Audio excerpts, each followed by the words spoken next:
ನಮಸ್ಕಾರ ಸ್ನೇಹಿತರೆ, IPL 2024ರಲ್ಲಿ ಮುಂಬೈ ತಂಡದ ಕಳಪೆ ಆಟವನ್ನ ಕಂಡು ಕೋಪಗೊಂಡರು ಕ್ರಿಕೆಟ್ನ ದಿಗ್ಗಜ ಆಟಗಾರರು. ಪಾಂಡ್ಯರನ್ನ ತರಾಟೆಗೆ ತೆಗೆದುಕೊಂಡರು ಮಾಜಿ ಆಟಗಾರರು. ಹಾಗಾದರೆ ಸುದ್ದಿಯ ಸಂಪೂರ್ಣ ಮಾಹಿತಿ ಏನು?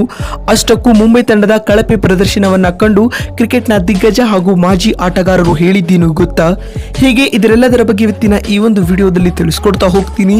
ಹೀಗಾಗಿ ದಯವಿಟ್ಟು ಈ ವಿಡಿಯೋವನ್ನ ಕೊನೆವರೆಗೂ ನೋಡಿ ಸ್ನೇಹಿತರೆ. ಆದರೆ ಅದಕ್ಕಿಂತಲೂ ಮುನ್ನ ನೀವು ಕೂಡ ಮುಂಬೈ ತಂಡದ ಅಭಿಮಾನಿಗಳಾಗಿ ಈ ವಿಡಿಯೋವನ್ನ ನೋಡುತ್ತಿದ್ದರೆ ತಪ್ಪದೆ ಈ ಕೂಡಲೇ ಈ ವಿಡಿಯೋಗೊಂದು ಲೈಕ್ ಮಾಡಿ. ಹೌದು ಸ್ನೇಹಿತರೆ, ಟಾಟಾ IPL 2024ರ ಟೂರ್ನಿಯಲ್ಲಿ ಹಾರ್ದಿಕ್ ಪಾಂಡ್ಯ ನಾಯಕತ್ವದ ಮುಂಬೈ ಇಂಡಿಯನ್ಸ್ ತಂಡವು ತೀರಾ ಕಳಪೆ ಪ್ರದರ್ಶನವನ್ನ ನೀಡುತ್ತಿದೆ ಸ್ನೇಹಿತರೆ. ಈಗಾಗಲೇ ಟೂರ್ನಿಯಲ್ಲಿ 13 ಪಂದ್ಯಗಳನ್ನು ಆಡಿರುವ ಮುಂಬೈ ತಂಡವು ಕೇವಲ 4 ಪಂದ್ಯಗಳಲ್ಲಿ ಗೆಲುವು ಕಾಣುವ ಮೂಲಕ ಅಂಕಪಟ್ಟಿಯಲ್ಲಿ 8 ಅಂಕಗಳನ್ನು ದಾಖಲಿಸಿಕೊಂಡು 9ನೇ ಸ್ಥಾನದಲ್ಲಿದೆ. ಇದರೊಂದಿಗೆ IPL 2024ರ ಪ್ಲೇ ಆಫ್ ರೇಸ್ನಿಂದ ಅಧಿಕೃತವಾಗಿ ಹೊರಬಿದ್ದಿದೆ ಸ್ನೇಹಿತರೆ.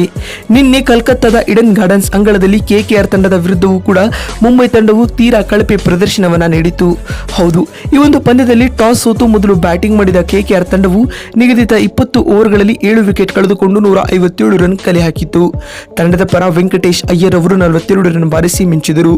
158 ರನ್ಗಳ ಸ್ಪರ್ಧಾತ್ಮಕ ಗುರಿಯನ್ನು ಬೆನ್ನಟ್ಟಿದಂತಹ ಮುಂಬೈ ಇಂಡಿಯನ್ಸ್ ತಂಡವು ಕೇವಲ 139 ರನ್ಗಳಿಗೆ 8 ವಿಕೆಟ್ ಕಳೆದುಕೊಂಡು 18 ರನ್ಗಳ ಹೀನಾಯ ಸೋಲು ದಾಖಲಿಸಿತು. ತಂಡದ ಪರ ಯಾವೊಬ್ಬ ಆಟಗಾರನು ಕೂಡ ಒಂದೇ ಒಂದು ಅರ್ಧಶತಕವನ್ನ ಕೂಡ ದಾಖಲಿಸಿಲ್ಲ ಸ್ನೇಹಿತರೆ. ಈ ಮುಖ್ಯವಾಗಿ ಮುಂಬೈ ತಂಡವು IPL 2024ರ ಟೂರ್ನಿಯಲ್ಲಿ ತನ್ನ ಕಳಪೆ ಪ್ರದರ್ಶನವನ್ನ ಮುಂದುವರಿಸಿಕೊಂಡು ಹೋಗ್ತಾ ಇದೆ. ಇದೀಗ ಮುಂಬೈ ತಂಡದ ಈ ಕಳಪೆ ಪ್ರದರ್ಶನವನ್ನ ಮಾತನಾಡಿರುವ ಕ್ರಿಕೆಟ್ನ ದಿಗ್ಗಜ ಹಾಗೂ ಮಾಜಿ ಆಟಗಾರರೆಲ್ಲ ಏನೆಲ್ಲ ಹೇಳಿದ್ದಾರೆ ಅಂತ ನೋಡ್ತಾ ಬರುತ್ತದೆ. 17ನೇ ಆವೃತ್ತಿಯಲ್ಲಿ ಮುಂಬೈ ತಂಡದ ಪ್ರದರ್ಶನವನ್ನ ಕಂಡು ಮಾತನಾಡಿರುವ ಸಚಿನ್ ತೆಂಡೂಲ್ಕರ್ ಅವರು ಈ ರೀತಿಯಾಗಿ ಹೇಳಿದ್ದಾರೆ. ನಮ್ಮ ಮುಂಬೈ ಇಂಡಿಯನ್ಸ್ ತಂಡವು IPL 2024ರ ಟೂರ್ನಿಯಲ್ಲಿ ತೀರಾ ಕಳಪೆ ಪ್ರದರ್ಶನವನ್ನ ನೀಡುತ್ತಿದೆ. ಇದು ನಮಗೆ ಅತೀವ ನೋವನ್ನ ಉಂಟು ಮಾಡುತ್ತಿದೆ ಎಂದು ತೆಂಡೂಲ್ಕರ್ ಹೇಳಿದ್ದಾರೆ. ಪಾಂಡ್ಯ, ರೋಹಿತ್ ರವರು ಉತ್ತಮವಾದ ಆಟವನ್ನ ಆಡುತ್ತಿಲ್ಲ. ಇದೇ ತಂಡದ ಸೋಲಿಗೆ ಪ್ರಮುಖ ಕಾರಣವಾಗುತ್ತಿದೆ ಎಂದು ಸ್ಫೋಟಕ ಹೇಳಿಕೆಯನ್ನ ಸಚಿನ್ ನೀಡಿದ್ದಾರೆ ಸ್ನೇಹಿತರೆ. ಇನ್ನು ಮುಂಬೈ ತಂಡದ ಸತತ ಕಳಪೆ ಪ್ರದರ್ಶನವನ್ನ ಕಂಡು ಮಾತನಾಡಿರುವ ಪಾಕ್ನ ಮಾಜಿ ವೇಗಿ ಶೋಯಬ್ ಅಖ್ತರ್ ಅವರು ಈ ರೀತಿಯಾಗಿ ಹೇಳಿದ್ದಾರೆ. ಮುಂಬೈ ತಂಡವು ಪಾಂಡ್ಯರವರ ನಾಯಕತ್ವದಲ್ಲಿ ಉತ್ತಮವಾದ ಆಟವನ್ನ ಆಡುತ್ತಿಲ್ಲ.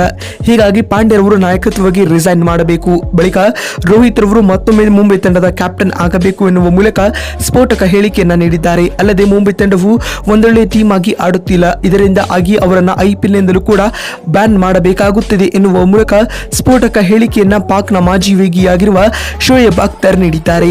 ನೋಡಿದ್ರಲ್ಲ ಸ್ನೇಹಿತರೆ, ಮುಂಬೈ ತಂಡದ ಸತತ ಕಳಪೆ ಪ್ರದರ್ಶನವನ್ನ ಕಂಡು ಕ್ರಿಕೆಟ್ನ ದಿಗ್ಗಜ ಹಾಗೂ ಮಾಜಿ ಆಟಗಾರರು ಹೇಳಿದ್ದೇನು ಅಂತ ತಿಳಿಸಿಕೊಡುವ ನಮ್ಮ ಈ ಪ್ರಯತ್ನ ನಿಮಗೆ ಇಷ್ಟವಾಗಿದ್ದಲ್ಲಿ ತಪ್ಪದೆ ಈ ಕೂಡಲೇ ಈ ವಿಡಿಯೋಗೊಂದು ಲೈಕ್ ಮಾಡಿ. ವಿಡಿಯೋವನ್ನ ಎಲ್ಲವರೆಗೂ ನೋಡಿದ್ದಕ್ಕಾಗಿ ಧನ್ಯವಾದಗಳು. ಮತ್ತೊಂದು ವಿಡಿಯೋದಲ್ಲಿ ಸಿಗ್ತೀನಿ. ಅಲ್ಲಿವರೆಗೂ ನಮಸ್ಕಾರ, ಧನ್ಯವಾದಗಳು ಸ್ನೇಹಿತರೆ.